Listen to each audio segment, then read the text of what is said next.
Hey guys, we're back. And I'm doing this video a little early today because I wanted to give my impressions on these patents today and not wait until tomorrow. And this evening I will not be at home because I will be seeing the new Star Wars movie.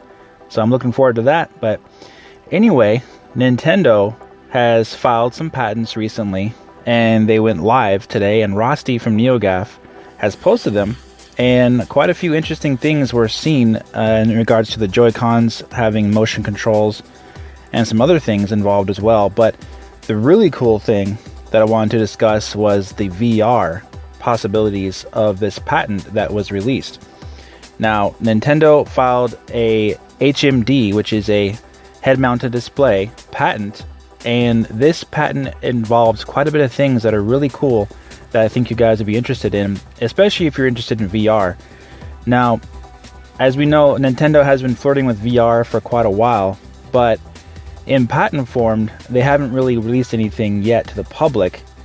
This head-mounted display is pretty interesting because it has a slot for the Nintendo Switch tablet or screen, whatever you want to call it, to be slid into the head-mounted display. There's like a little opening there where it could go inside, and you could use that as your goggles basically, or your lenses for the headset.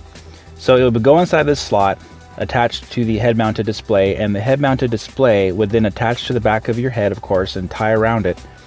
And the patent did say that it was non-limiting, so it wasn't going to be something that is the only way that you can attach it to your head according to that, but it is non-limited, so they could be using other different types of attachments as well.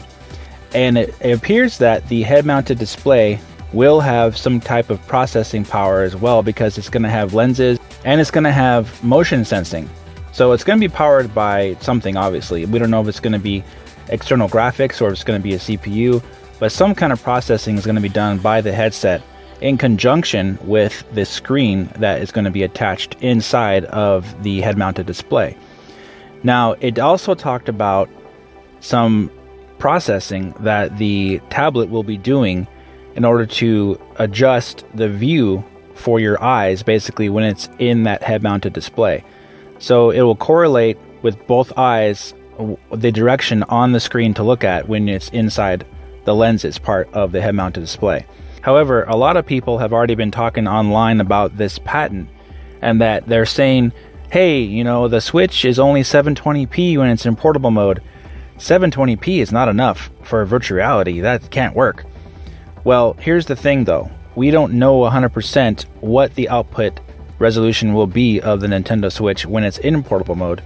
All we know is that these leaks have said that games will run in 720p in portable mode. However, it doesn't really say the screen itself is 720p. The screen could be 1080p or it could be 1440p, like your cell phone, for example, can output resolutions far higher than just 720p. Even though you may be playing a video on there from YouTube that's 720p, it's outputting at 720p, but the actual resolution of your phone, like a Samsung Galaxy, is 4K or higher, basically. PlayStation VR, for example, is 960 by 1080 in each eye.